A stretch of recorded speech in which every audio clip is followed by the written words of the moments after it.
The Unrelating podcasts are meant to be for education and entertainment. They don't constitute a service or advice. For personal struggles, please reach out to a medical or mental health professional. Hey, Michelle, how are you doing? I'm doing well. How are you today? Good to see you. I see you're dressed up today. I'm really not dressed up. I'm wearing kind of this pullover sweater. It needs to be washed. Well, you know, some of us make the choice to be professional, and no, I'm kidding. I am in deep Zoom mode where, you know, top what is it? Party in the back. What is the mullet saying? Forget it. I say it all the time. Business in the front, party in the back. Business on top, and pajama on the bottom. Yeah, I think that's how we're all living our lives right now. Exactly. I get offended if I have to put pants on or go outside. I'm like a vampire now. Well, pants should always be optional anyway, I think, in society.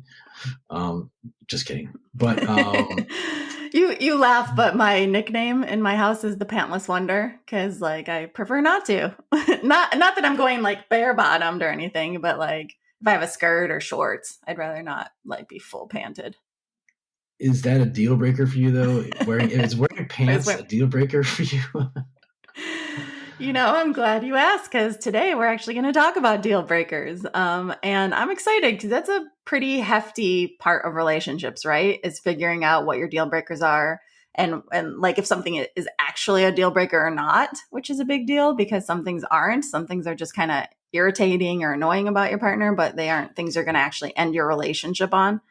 But I think it's really important, especially in certain phases of your relationship, like if you're just starting out and dating someone new or, you know, in a breakup situation, or even if you're in a relationship where you're not sure if it's going to work out because you have these deal breakers or these needs that aren't being met. So we're going to talk to a couple of gal pals today who are going to help us explore what it means to be in relationships and have these deal breaker type feelings. I'm excited about it because I know my deal breaker it's always been long opens. So just kidding. No, kidding. Mine is snarky Spartans. That's cool. I'm excited about this episode and finding out more about our new guests. So let's check them out. Welcome to Unrelating with Kel and Michelle, and I'm one of your hosts, Kelly. With me is my co-host, Michelle, a licensed marriage and family therapist who's been providing individual and couples therapy for over a decade. Together, we'll explore how we engage in relationships, why we do what we do, and what causes people to unrelate.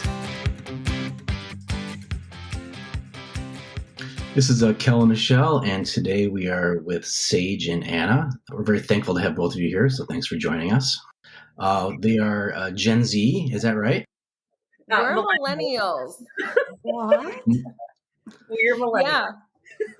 Let's get to know both of you, first of all. So maybe a little bit of backstory. Sage, you want to go first? Just tell us a little bit about yourself. Sure. I'm Sage. I'm 29. I'm a recent graduate, and I am starting my career as a therapist. Prior to that, I've done a lot of nonprofit work. And so that's really driven a lot of my passion towards helping others. I've done a lot of social justice work in undergrad. I have an identical twin sister, and she's in the helping field as well. And her and I are extremely close. And yeah, I've lived in Los Angeles my entire life. And that's pretty much, I don't know what else you want to know. That's pretty much the bare bones of who I am as a person. We'll get to know more about you. Definitely. Anna? All right. I'm Anna. I am 30. Just recently turned 30, so it still kind of feels a little weird to say. I am also kind of in the beginning stages of my career as a therapist. I currently work with like low-income adults with serious mental illnesses, which is a really rewarding and challenging job that I really just so far am loving. I have two pets, 100-pound super mutt who, you know, might pop up, you know, and hopefully cat who will most definitely be part of the video part of it. So, yeah, I grew up in LA, went to San Diego for undergrad and lived there for a couple years, and then have been back in LA for a few years since. So that's me. And who's your friend here? This is my cat Fig. Oh, Fig. He's very involved in everything. So he has a lot to say, and we like that. Yes, he's like his mom. He always has stuff to say. So talk about online dating, because I think that's kind of where we can get into this conversation a little bit. Michelle and I, we were just talking prior to this, and we were kind of commenting on the fact that she and I kind of missed that whole that boat to a degree. I've been married 8 years. Michelle, how long have you been married?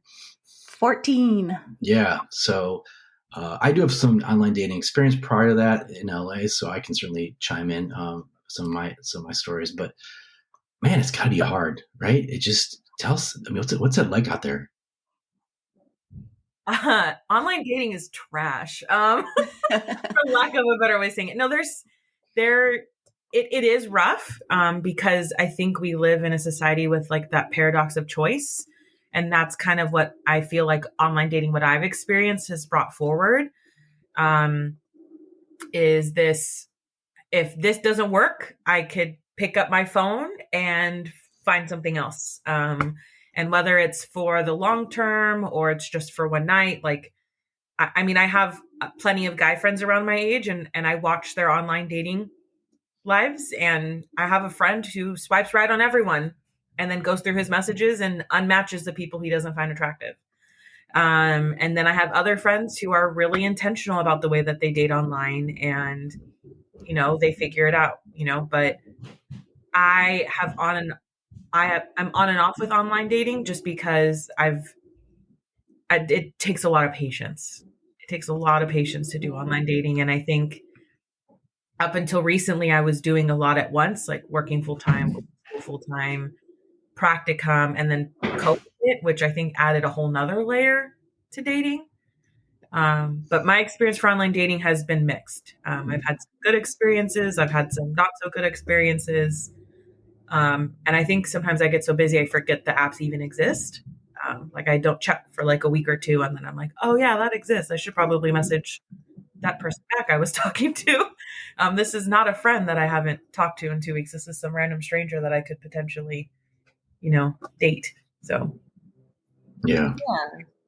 I think I definitely agree with, that online dating is really hit or miss, but I think it's like that with, like a lot of life in general, where, even if you meet someone in person, you might like them a lot, that first moment you meet them and then go on a date with them. And as you learn more about them, you're realizing, oh, this isn't a person that I want to pursue further. But I think, I recently, got into online dating because I was in a very long-term relationship. So I hadn't really ever used online dating before.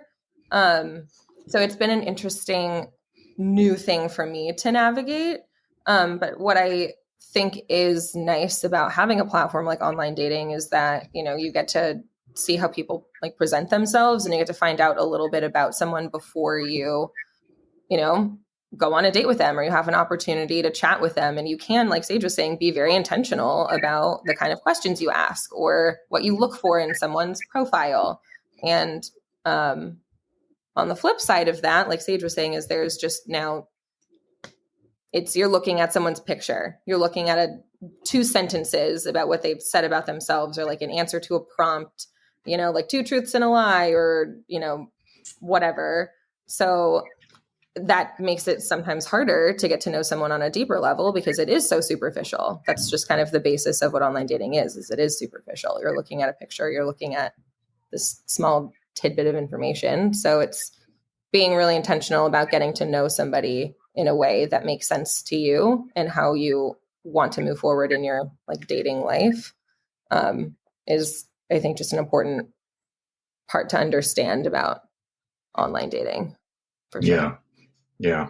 I will confess that I went through a period where I did online date, and I came from it I approached it from a place of, because I had gone through a really bad breakup, so I decided to try it, and for me, it was just really almost therapeutic in some ways because I was able to kind of build my confidence back up after having lost it really tragically, and meeting people and just kind of getting just establishing contact with people and just sort of building some relationships with other women and kind of deciding what I was looking for. It kind of helped me maybe navigate that world that I was in at that time, which, for 2-3 year period was just kind of trying to redefine who I was and figure out who I was. But that's why I kind of appreciated it when I did it, online dated. And then, obviously when you online date, you actually are dating because you're meeting them for coffee or dinner or something. But and sometimes it doesn't work. And like you said, sometimes they don't represent themselves maybe the way they present themselves in the pictures or on the phone. But I don't know that, it was a good experience for me, I guess, in the big scheme of things, because I did walk away from it feeling like I learned a little bit and grew a little bit. But that said, I did meet my wife in person at a gym. So, you never know. You never know where it's going to happen. Right. Yeah. I think online dating has, in some ways, I think it's a lot more nerve-wracking now to approach somebody, in real life that you don't know. It's so much easier to look on your screen or, swipe through a bunch of people than having to muster up the courage to see, like, if there's someone you think is attractive or like like they're out whatever you like about them, to go up to them and say, hey, you're cool. Can we go get coffee or whatever? Like, I don't know if I on my own necessarily would feel comfortable like asking someone out like that. I do have a story. My friends, we were out to dinner, and my friends like thought that I had a vibe with our waiter, and they left my phone number on the receipt for him to text, and he did. We've all done that. And now this person is like actually like a good friend of mine. Like, it didn't work out romantically, but now we're friends, and he's like amazing. So sometimes it does, like, doing something like that works. And I wouldn't probably have done that myself, but my friends did it for me, and it was, in that instance, it actually did kind of work out. So yeah, I mean, you gotta, I guess, just go for it sometimes and be creative. Well, go ahead, Michelle. Well, I was just going to say that's why it doesn't bother me so much, kind of the superficial aspects of online dating, because if you're in a bar, you're judging the same thing. That's all you're going off of anyway. So, but yeah, I have lots of horror stories about online dating that I won't get into today. We could do a whole other show. You guys can come back. But yeah, you'd think it would, as an introvert, as extreme of an introvert as I am, you'd think online dating would have been a good thing, because you do get to, like Anna said, just kind of be in your house and looking online. But then you have to do, like Sage said, put in the energy and work to like chit chat with a bunch of random people. And that chit chat just killed me, just trying to, get to know someone over text or in a phone call. And anyway, Kel, you jump in. No, I was just gonna say, I was gonna ask Sage and Anna just like why is this so hard? Why are relationships so hard nowadays? Like, talk a little bit about your experiences with connecting with men and I feel like add a layer to the fact that Anna and I we have a different perspective because of our career, and we talk about this often. Where, like, even down to like tattoos. Like, I remember Anna went with me. I got this tattoo in December, and I posted it. And one of my guy friends now that once dated me before was like, "But aren't you a therapist?" and Anna, I read it out loud to Anna, and Anna was like, "And like, it was like realization." And Anna and I have both been online dating where, like, that asks your occupation on some apps. You put therapist, and we're therapists in our daytime, but we want a time off. And I think that what I have experienced, I don't know if you have, Anna, but there's almost this expectation of like that carries with us 24/7. And it makes it hard because like, I know I continually do the work in therapy, and I want to continuously, work towards being aware and emotionally intelligent, like all these things that I know as a therapist. And then I sit across from somebody, and, Michelle said in the beginning, like, and I think you too, Anna, like over time you get to know somebody, and then the way they present themselves in the beginning isn't how they are 6 months in. And so then you're thinking to yourself, did I just get lied to for 6 months? Like, was this time invested worth the time invested? Right. And I don't think no time, I think I don't really believe in time wasted, because you can always learn something from every situation. But, after a while, it gets exhausting 6 months in, and then, you can only hide yourself for so long, and I think about you, Michelle, when you say that, because we would used to talk about, clients about that, right? Like you can only present yourself in a certain way for so long before how we are as individuals start to present themselves and show. And so I think our careers give us a weird added layer of like sniffing out and being intuitive of like, that doesn't, to me, I'm like that. Sometimes I'll say something, I'm like, that doesn't match what we were texting. Well, so sorry I had to interrupt, but this popped into my head. So I used to say or think that it was a red flag if someone wasn't really the best version of themselves in those first couple months. Because it's like, if you can't present a better version of this while we're dating, then it's certainly not going to get better than this. Yeah. But then I realized it's not necessarily a bad thing if someone is giving you their authentic self, and not, because then you have that information. Yeah, Totally.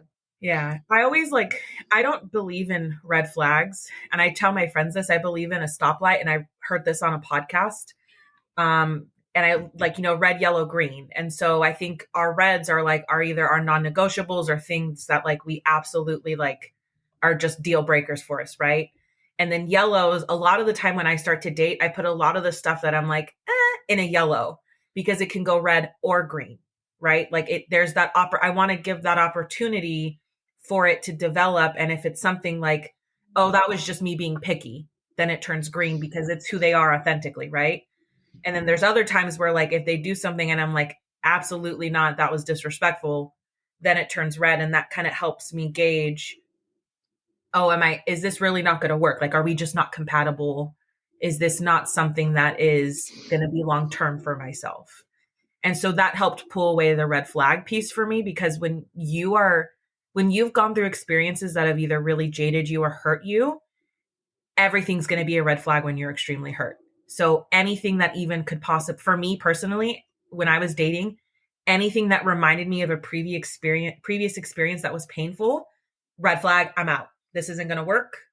I'm done. And I've talked to a lot of my friends about it, and they're the same way, where it's like that hard stop of like, oh, you're like my last person I dated.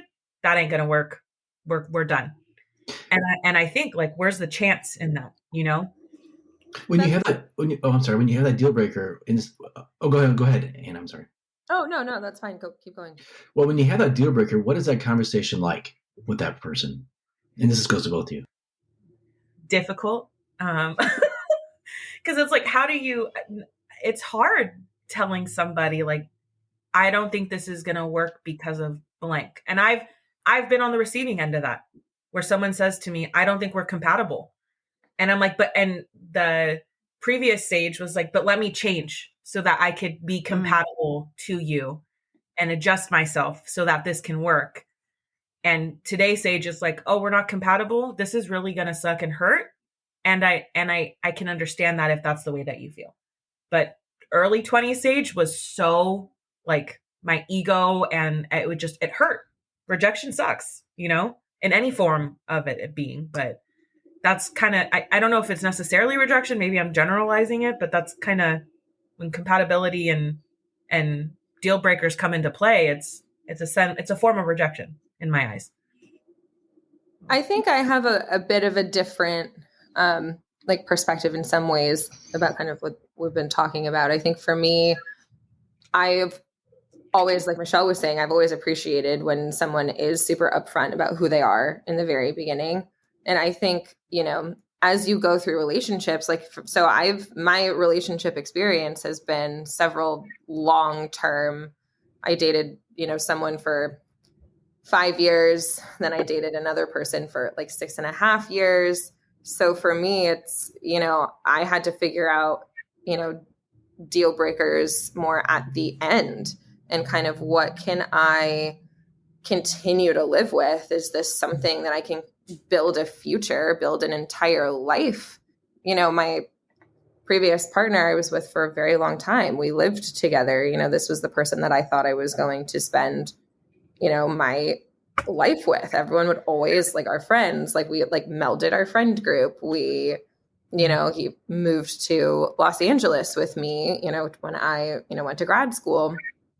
But there were just some things I think both of us were kind of overlooking, about each other. Just things weren't working for kind of a long time. But, when you love someone and, you have so melded your life with someone, it's really, really such a hard thing to try to look inward and see, am I really happy right now? Or am I like hoping for the thing that our relationship once was?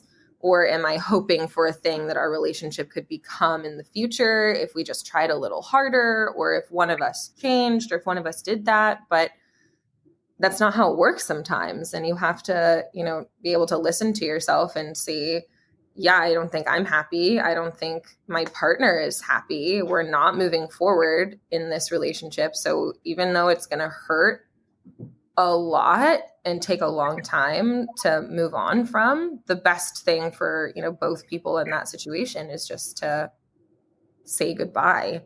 And I had had a really awful breakup in my very early 20s before kind of my last relationship that was really just absolutely devastating. But with this breakup, we had conversations, and we'd say, yeah, we understand that this really just isn't the right thing for us, but we'd still love each other and we're still there. We still share friends. So like, I'm probably going to see him in a couple of weeks when I, go for an engagement party for 2 of my other friends. And we talked about it and we're like, yeah, it'd be so great to see you. Like, I'm happy that, he's doing well and is like moving forward with his life, which I think is something does not happen sometimes with the end of relationships. So I think it's really just how you approach those conversations and like expressing those deal breakers or expressing what's going on. Because I've also, had some things with online dating where I like was seeing somebody for, a couple months, and, they kind of broke it off in a way that was so, in my opinion, like disingenuous. It was like, I've never had, stronger feelings for somebody before, but it just needs to be me and my dog right now. I just can't do this right now. And I was like, okay, sure. But I just knew that wasn't the truth, that he was just kind of trying to butter me up, to like soften the blow a little bit, so to speak. But to me, I would have so much rather just heard, hey, you know what? I'm just not feeling it anymore. Like, I think you're such a great person, and like I had a blast getting to know you, but just honesty. You mean honesty? Direct communication. Well, Yeah. one thing you guys are saying that makes me think. First, we define deal breaker, right, Kel? Because before you can have a conversation with someone about whether something's a deal breaker, you have to decide if it actually is. Mm-hmm. And, something that I work with people on is this a deal breaker or is this an irritant? So there's definitely things in every relationship that annoy you about the other person. Yeah. Countless examples. And that's okay. You're allowed to annoy each other and it's still a healthy relationship. But I think a lot of times people put so much pressure, especially on romantic relationships, and it's so emotionally high stakes. It can be hard to figure out, like, is this something that is just probably going to irritate me the rest of our relationship, and that's okay? I'll live with it. I can handle it. I can tolerate it. Is this something maybe we can adjust? Or is this something that I know a month from now, I know a year from now, I know 5 years from now, this is not going to be okay with me? And sometimes, like in long-term relationships, we want it to work, so we stay. But I think a lot of times we have that instinct or that inkling, like, no, this is something that's actually really important to me. and this person doesn't have it. And, I don't want to be here 5 years from now and say like, this is the reason, when I already know it's the reason now. Yeah, totally. Yeah. I think about, what are my deal breakers, what they've been in the past. And it seems like you mentioned romantic relationships, and I immediately was thinking about sex, right? And that is something that it seems like you can't have a relationship without sex. And I don't need to go into the weeds, but it seems like there always is this pressure about that, right? And I'm sure from both sides. But is that a deal breaker? Because I've heard many times where my friends talk about how they love somebody, but there's this sexual part that may or may not be working, right? And is that a deal breaker for some people? That's a huge deal breaker, I mean, and for others, maybe not so much, because what's more important is the actual connection and relationship. And so I don't know. I mean, is that not to go off a topic, and maybe I'm stop me if I'm going off topic here, but is that a deal breaker? Real strong physical connection with somebody. I think something for me that I've understood is more of the deal breaker in that is like, is the other person and am I willing to work on it?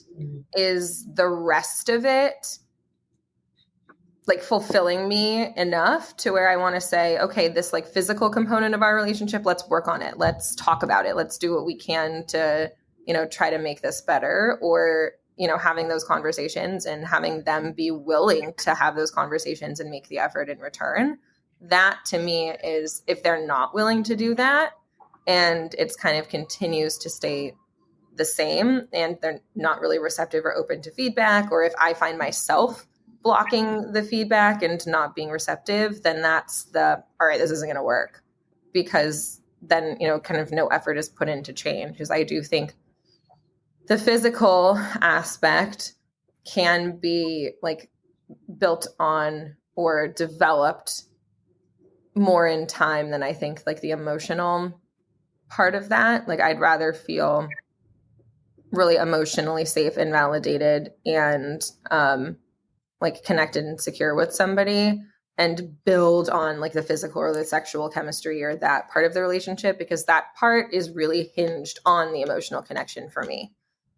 So I think, that's something that can be developed, and like, are they willing to put in the work? And if they are, then great. And if they're not, then that's to me what would be the deal breaker there. Yeah. And then at that point, are we talking about a want or a need? Like, I want this to be different in my relationship, or I need this to be different in order to be happy and fulfilled.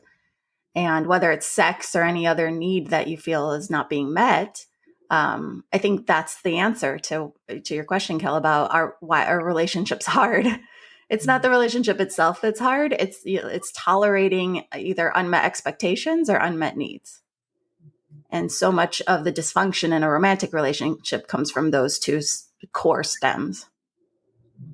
Sage, do you have any long-term relationships that you want to talk about? And if so, did they end? What was a deal breaker for you? Did they end on a sour note, or was it mutual? I've had a mix of breakups. Anna and Michelle have both witnessed my most recent breakup. My very first breakup, I feel like spoiled me, because although he kind of took a little bit of time, because we were young. I was like 19. So like we did like, let's take a break. And then he came back and was like, I don't want to be in this relationship anymore. But he had enough respect for me and the relationship to come in person and have the difficult conversation. And he was very direct with me. And he said, Sage, like he told me, and I'll never forget this. And I think that this is kind of what stays true now that I kind of have a clearer head. As he said, Sage, you deserve to be in a relationship and have someone love you the way that you love me. He's like, and I can't give that to you. And I see the person that you are, and you deserve this, essentially. And for a while I didn't believe that, because I think post breakup, it's always the am I enough piece that came up for me a lot. And that was stemmed way back from a whole nother conversation we can have about childhood stuff and self-esteem and what comes up from, our K through 12 experience. And, it was my first real serious relationship. And as much as the breakup really sucked, and it was really hard for me. I got through it. My second breakup was he cheated on me.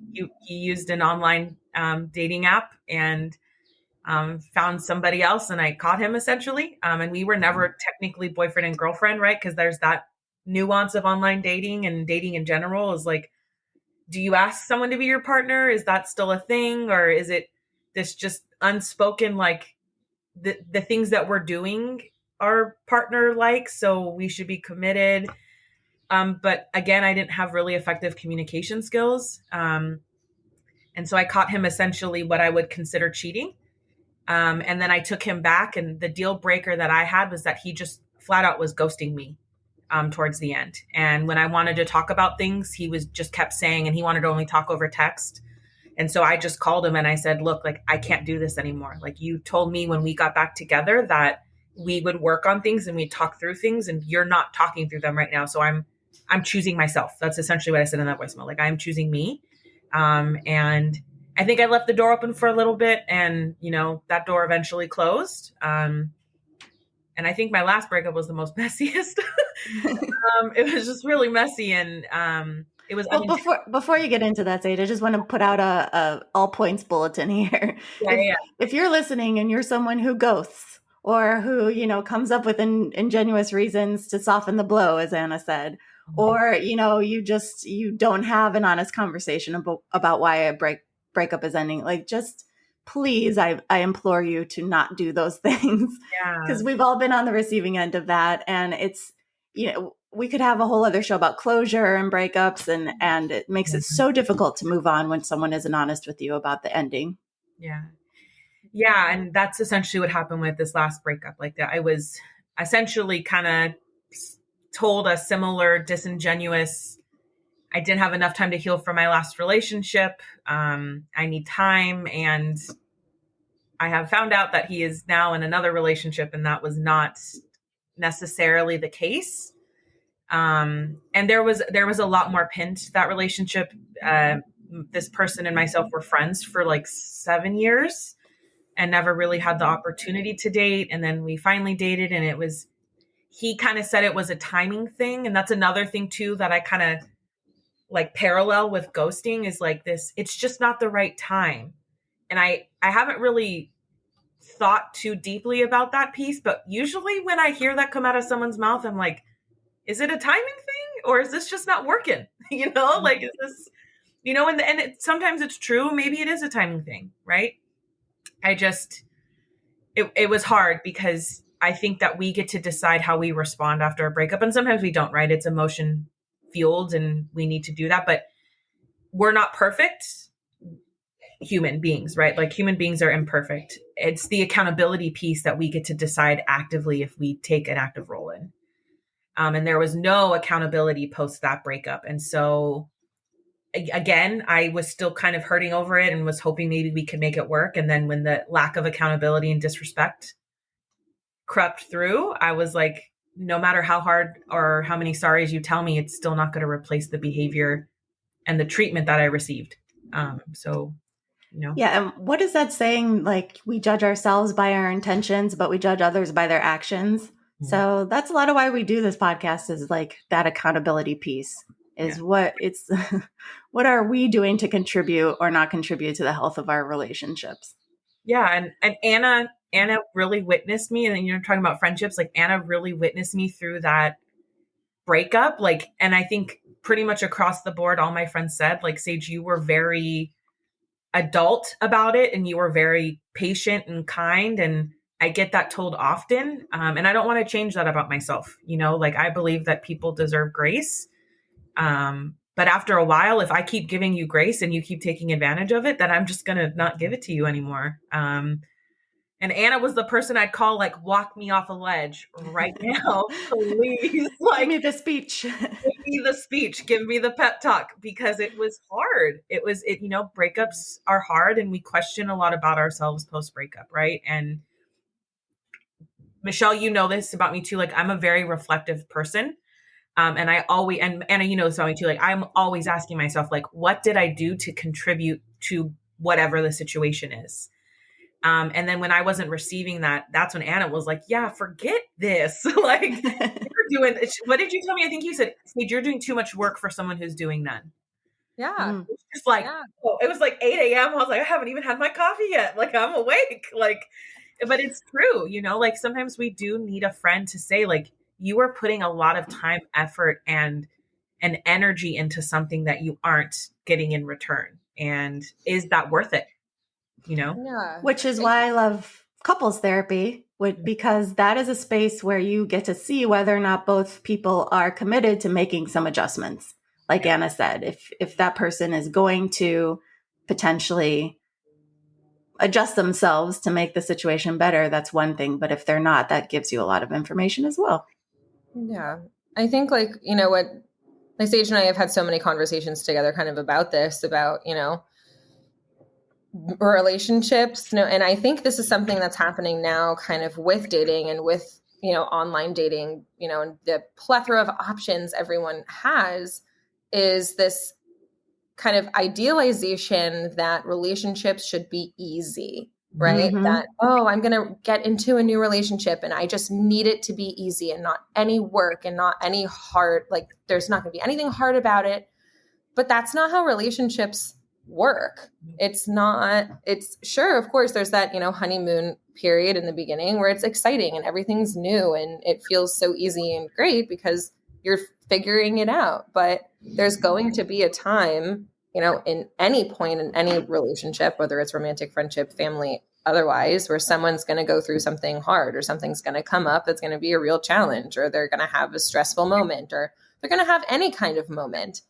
And they might not be able to bring 100% of themselves or 100% of the effort or whatever. And that's where the other person can pick up the slack and say, what can I do to support you in this situation? And that's work. That's effort. That's quote unquote hard. And some people find that harder than others. And when that, you know, comes up, are they willing to put, you know, that effort into that? Or are they going to just move on and find someone where it's easy and, you know, they don't have to put in, you know, that amount of work? And I think some people kind of frame that as having high expectations, or having, you know, or like, oh, it's a red flag that this person is, you know, behaving very anxiously right now, or, you know, it's a red flag or a deal breaker that, like, I'm putting this much effort into something this early, or whatever time in the relationship. But I think those are things that, you know, not every relationship is going to be 50-50 all the time. That's just not reality. Sometimes you're going to be putting 80%. Sometimes you're going to be putting 30%. Sometimes it is 50-50, but it fluctuates. It's not realistic to expect for relationships to be easy all the time. Give me some red flags. Well, Sage doesn't have any. But what's a red light? I think some real general basic ones, I think, is like morals and like personal beliefs, I think are pretty, like, I could probably say across the board, if I sit at a table with a couple people, we could probably agree on that piece. If, like, you know, especially in today's political climate, like, I just don't think that if I sit across from somebody and the person is talking to me and they're saying, like, well, I don't really care about what's going on in the world right now, I just don't think that's really going to work for me, because, like, majority of what I do is like keep up, not majority, but like a part of my day is like reading the news, you know, like seeing what's going on in the world. And I've been in long-term relationships. Like, there's only so much you could talk about surface level before you got to start talking about other things. So I'm like, if I can't talk to you about what's going on in the world or my passions, right? And or if I sit there and I talk to you about being passionate about something and you're like, it doesn't matter to me, I'm going to think, okay, well, what does then? You know? So I think morals and values and stuff like that is pretty, to me, seems pretty general. Like, you know, I value family, you know, and I value, like, my sister and I are extremely close. And so if I have a partner who's like, but it's just your sister, that might be a little bit of a red light for me, because I'm like, she's my twin. Like Anna knows this. Like Jess and I do a lot together. We can do things separate, and we've had relationships where we do things separate, but she's such an important and pivotal piece of my life that if I had a partner that devalued that, that would be a red light immediately. Cause it's like, how am I going to have you around my family or my friends or, you know, Mm-hmm. that's one thing I could think of off the top. I might have to jog my memory of a couple others. Those are good ones. Mhm. Anna? Yeah, I think for me, really just communication is honestly really everything to me.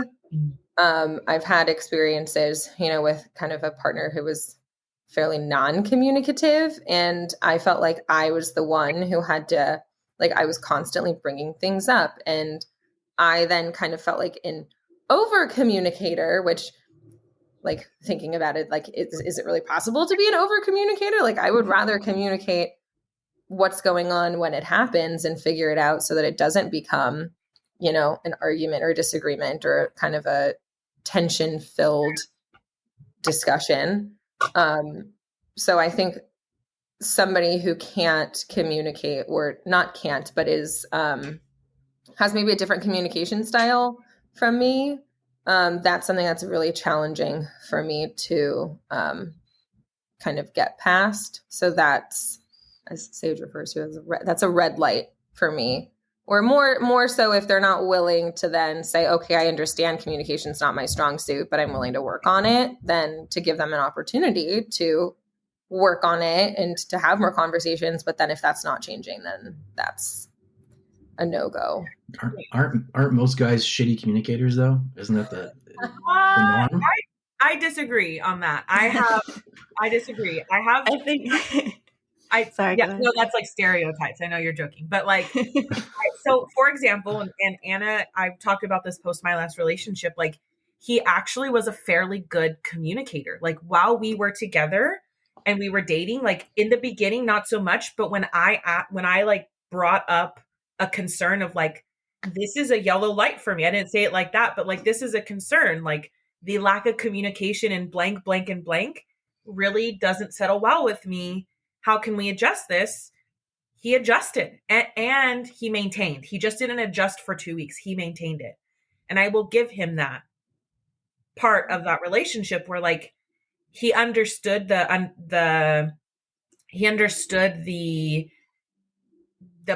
assignment. Sorry, the assignment. I was thinking but there was an assignment there, meaning he needed to work on it.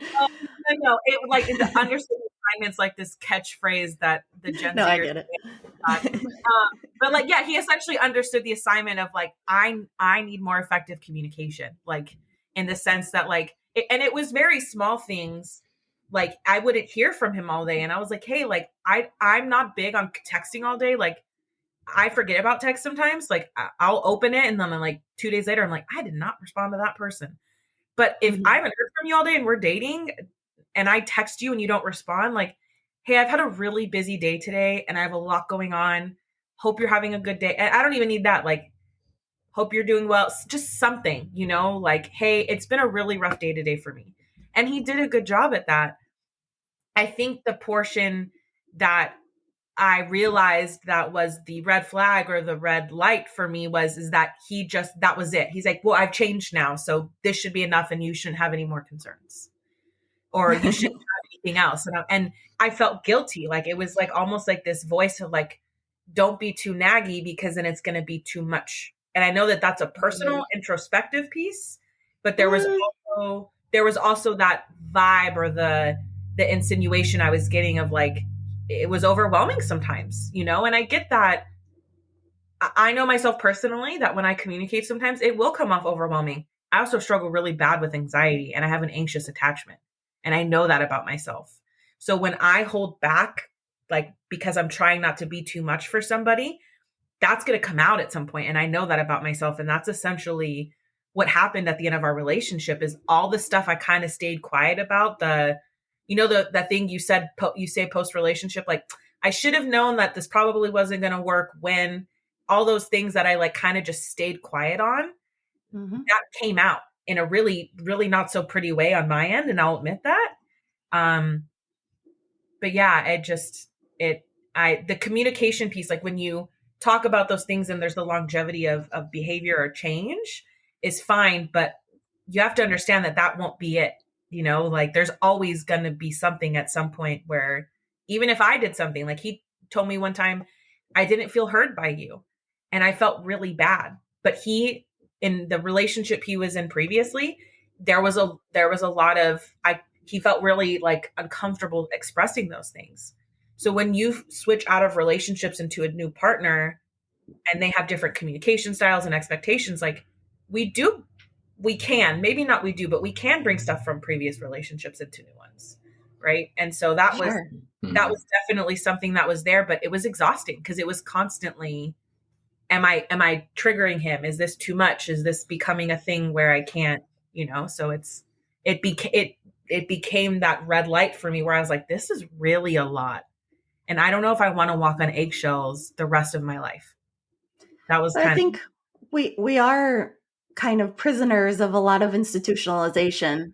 I'm hearing you say naggy. I'm hearing Kel talk about shitty communication in men, but it's all there, and we can't ignore that our society has these very entrenched things that we've internalized about men and women. And not to get on my soapbox, but I do think the way we raise men is, borders on emotional abuse, because if we teach them from a young age to devalue the types of communication and the types of feelings that are necessary to have a successful relationship, and then we get mad at them when they're older and can't do those things.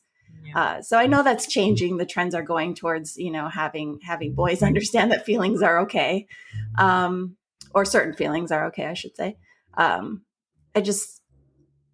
think that I love that comes up in conversations, because it's just under the surface, all of this stuff about, girls, showing too much anxiety at the beginning, and, and it plays into expectations too. I do want to say, like, slight curveball. I ended up with someone who ended up not having something that I thought was a deal breaker, that I actually used to end relationships for. And every previous relationships prior to my current partner was a deal breaker for me. So I find that interesting to reflect on, because, it's sometimes we need to understand that our deal breakers aren't necessarily permanent, and or the importance or the priority we put on them changes based on other things that person might have that are more important, like Anna was saying. Sorry, Kel, go ahead. Michelle, tell us more. I'm intrigued. I was like, could you share the deal breaker? Yeah. Well, there's actually more than one, which is interesting. But it reminded me when Sage was talking about someone who maybe isn't very socially or politically active, or doesn't have that active citizenry vibe. And to me, that was always super important. And I needed to see someone be very involved and care a lot about those things, because that indicated something to me about that person. And I ended up with someone pretty apolitical, not really into any of what's going on in the world, but someone who is intensely kind and compassionate to our little micro world. And to me, that mattered more in the end. And I didn't know that about myself, but when I saw that, I was like, yeah, that works for me. And then it's like, if this is a deal breaker, but is this a need I can get met elsewhere? So do I have this group of friends that I can have a group text with where we talk politics and, vent about the world and all of that? And that scratches that itch enough where now it's not something I absolutely need in my romantic relationship, because I'm getting it somewhere else. I think that's such an important thing to consider also, is that I think there is this expectation on romantic partners that, it's going to be this all-consuming thing that we do everything together, or that, everything in our lives matches up. But you're going to fill every need I've ever had. Right. Which is so unrealistic. And it places, in some ways, so much pressure on your partner or kind of the other person, because if they're just not that person, I think I had this conversation with one of my friends that I'm like, a lot of my clothes are vintage. I love everything in my house is vintage. I have a very weird kind of eclectic style that not everybody gets, but I love going to the flea market. And one of my friends was like, oh, well, then you need to find like a partner who's like going to do those things with you. And I was like, well, why can't you come with me and do that? Like if the person I end up with, like, doesn't want to go to the flea market with me on Sunday, then like my gal pals will go to the flea market with me on Sunday and probably help me find better stuff, which is great. It's like fulfilling the needs elsewhere, and what needs can be fulfilled elsewhere and what needs do you need to be fulfilled by your partner. You might need a break from your partner and maybe you want to go and hang out with your friends, right? Well, that's what I was thinking too. Like, I think that's one of the reasons why I think Anna and my friendship works out so well is because we both bring different things that we're pretty like, no, this, right? And then we'll both be like, well, like, I know Anna's about to counter what I'm going to say because she's like, well, no, like she's uncomfortable. She's like, I don't agree with you. And then she'll like explain herself. But it's allowed me as an individual, like with friends and we've even deal breakers in friendships, like where like I know that Anna will be transparent and honest with me and accepts me for who I am. So even though, sure, maybe I have growth, we all have growth and things that we can change and grow on. Anna will counter, and then I go home and I think about it, and then I'll call her a couple of days later. I was like, I was thinking about what you said the other day, and you're right about this, or I agree with you. It's not even about being right? Like it's about opening our eyes to a new perspective. And so, like even Michelle saying that piece, you're right about that. I actually do have a lot of friends who are social justice based, and I talk about it with my sister, and we go through those things. And so it's important I think, to have discussions about dating and deal breakers and stuff like that, because our perspectives should change over time, right? Like if they're not developing and evolving, then it's a sense of like, okay, then what spaces are we putting ourselves in, Well, you both mentioned really good deal breakers. I mean, not that a deal breaker is good, but you mentioned communication and you mentioned values, right? Mm-hmm. And it reminds me of like a couple I know who are married for a while, and they're just now realizing, A, they don't have good communication, and B, their values don't line up. And I'm like, how did you not talk about this or realize this like 10, 15 years ago? Like, how did you not, when you're sitting down having dinner at your first date, how do you not, come to some sort of conclude, or how do you not know this about somebody that or learn very early on that your values don't align? Right? Well, did the values change or? Well, and so that's my next question is, what do you do? This is to everybody here. Well, like, what do you do when those values start one place where you're aligned or your communication aligns, but then after 10 years or 6 years, those no longer align? What do you do? And then suddenly that's a deal breaker, right? Michelle? I was seeing this. I see this quite a lot actually in my practice, but I was seeing a couple in a similar situation where it was two females, and one, their values changed like halfway through the relationship into something a little bit more extreme. And they were trying to figure out like, this may not even be the same person I got into a relationship with. So is this something like a behavior or a pattern or a dynamic where we can find our way back to each other and still like and love the person in front of us? Or, is this just a different person now? And that different person isn't someone I can be in a relationship with. So it does come down to making a deliberate decision about whether you two are still meant to be in a relationship if you are now different people. I think like having those conversations like early, like when you do notice a change, when you do notice that something might be, is different. Like, hey, I'm noticing that you're a lot more into this, that, and the other, or, becoming more extreme in values, or like communications style is changing.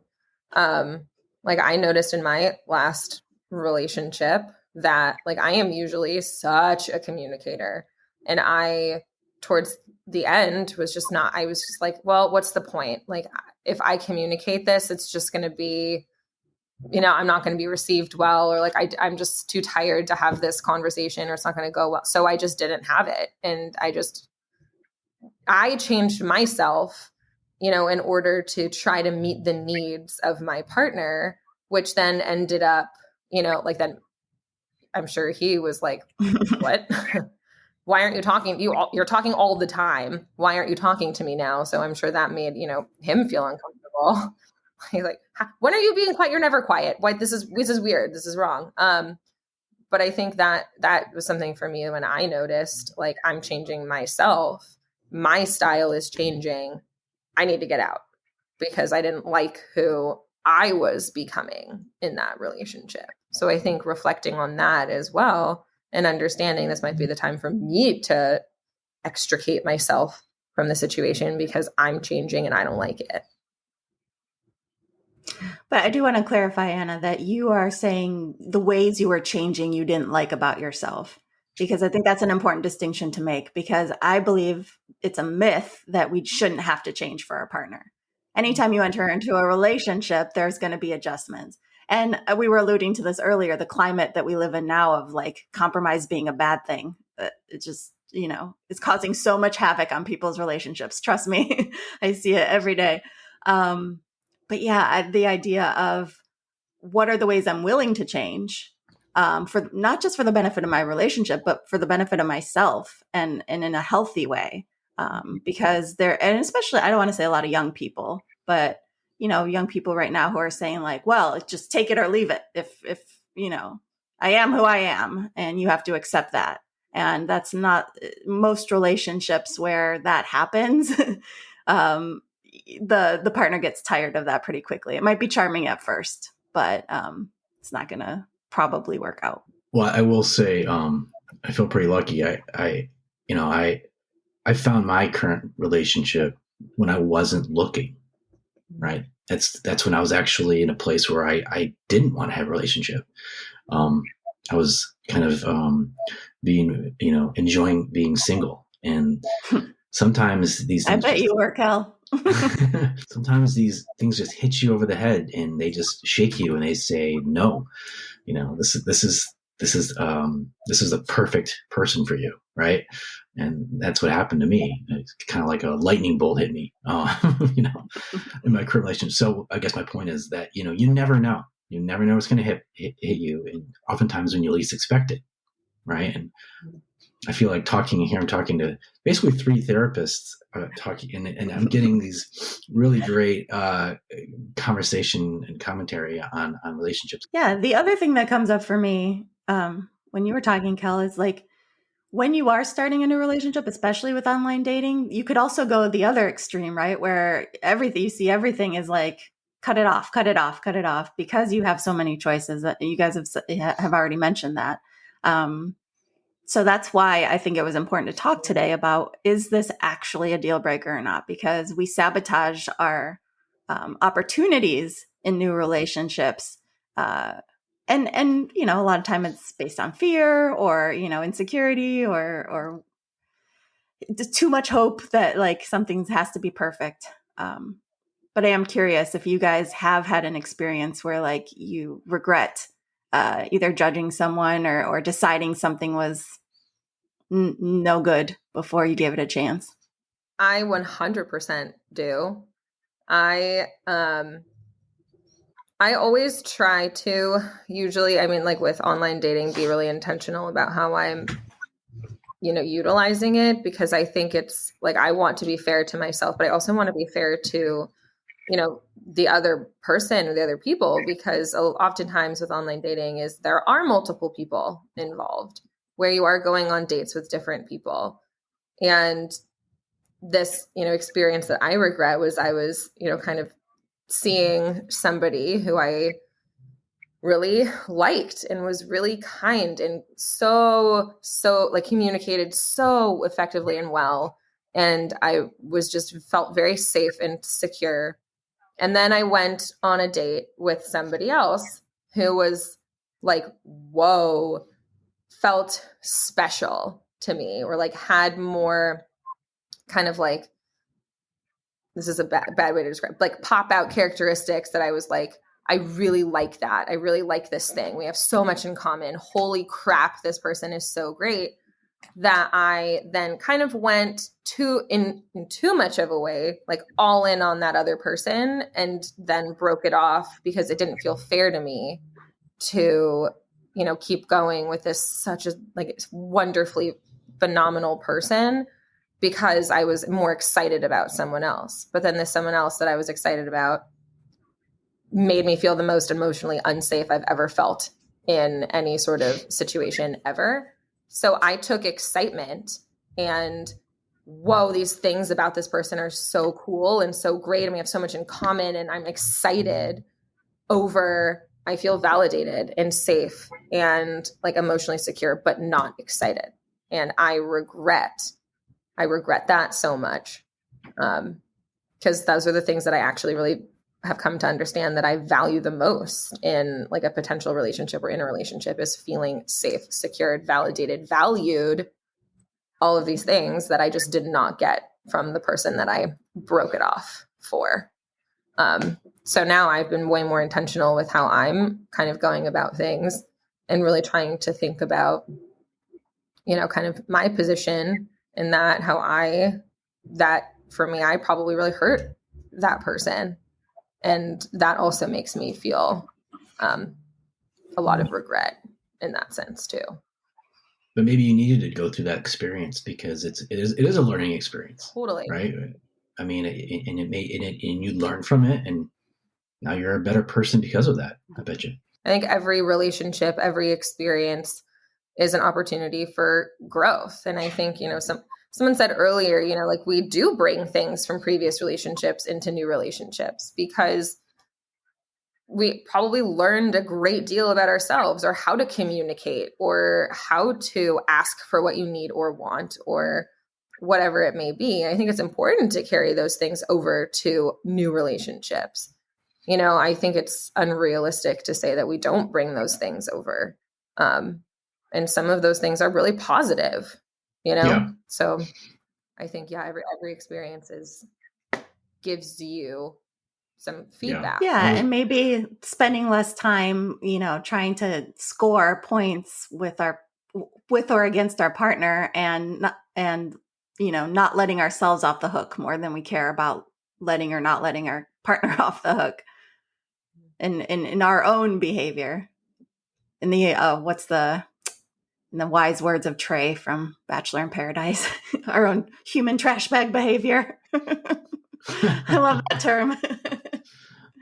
Because I remember I had an online dating, a sweet kind of nerdy guy. We had a couple dates. It was fun.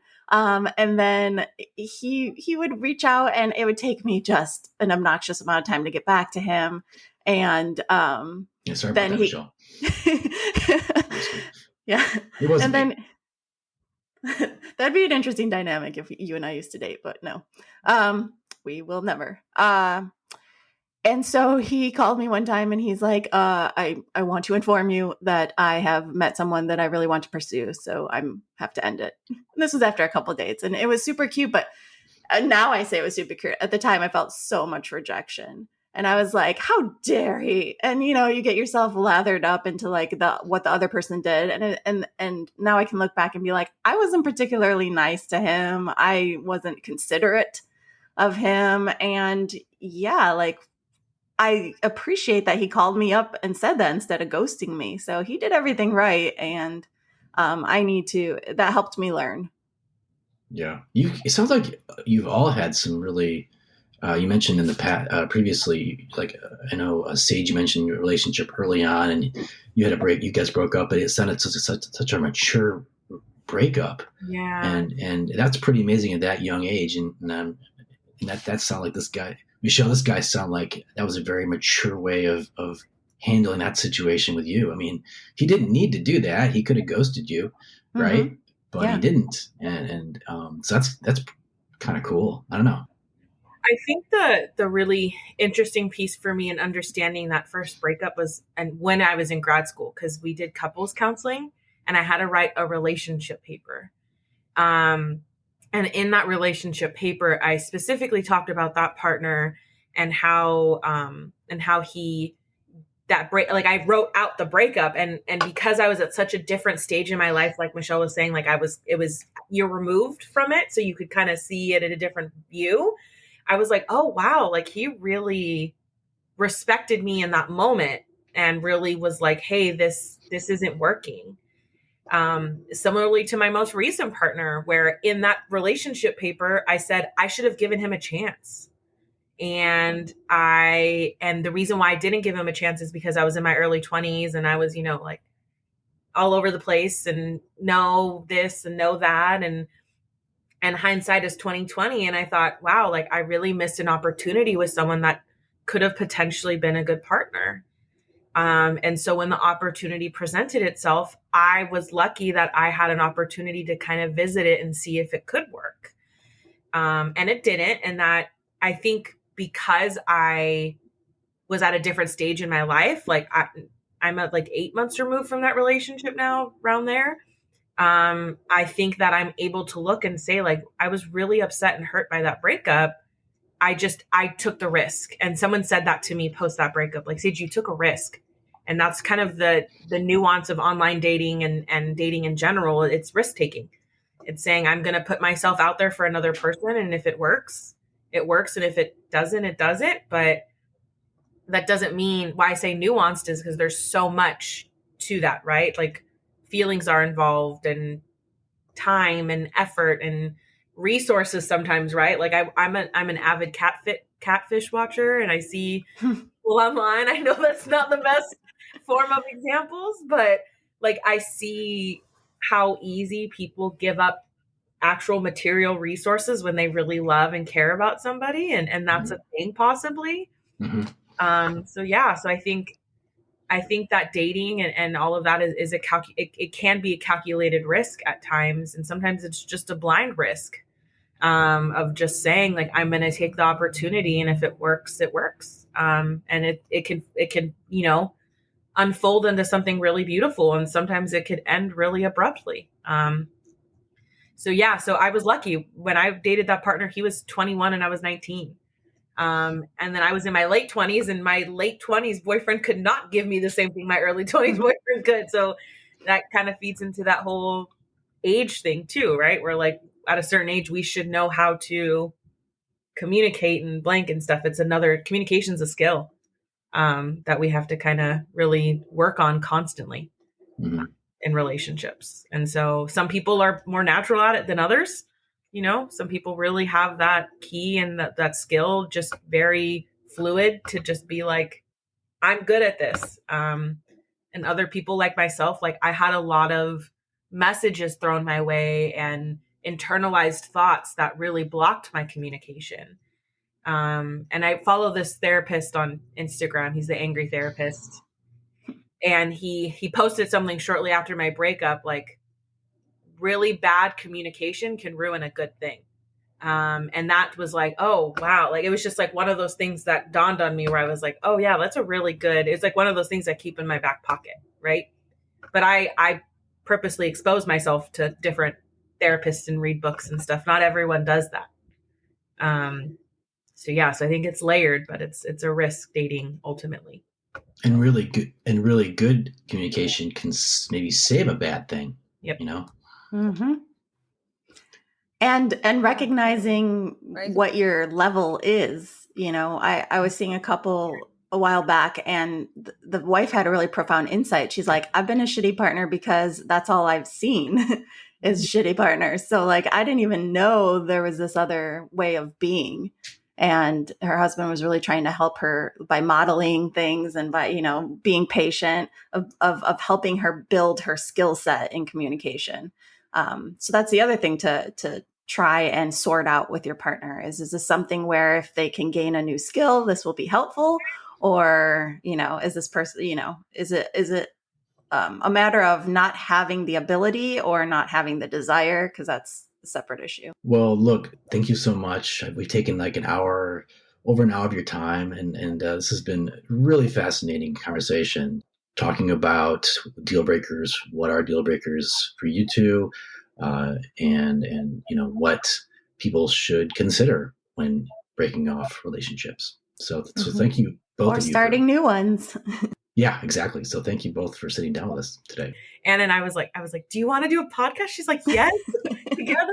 Yeah. I know. I love that you guys were just so open to it right away instead of being like, I don't know, give me more information. What is this about? Yeah. Yeah, I think Sage and I are pretty all-in people. So I think that's part of why we're such good friends now. It's like, hey, you want to do that? Yep. I'm all in. Don't even need to know what we're doing. Just name the time and place. I'm there. Yeah, we love doing this. So this is it's exciting for us as well, Michelle and I. So thank you both, and best of luck to both of you. If you're struggling with family, friends, or coworkers, in a bad relationship and wondering what to do, or want a relationship and to set yourself up for success, then we want to talk to you. So make your appointment on Unrelating. Just drop us an email at theunrelatingpodcast@gmail.com to be our next guest.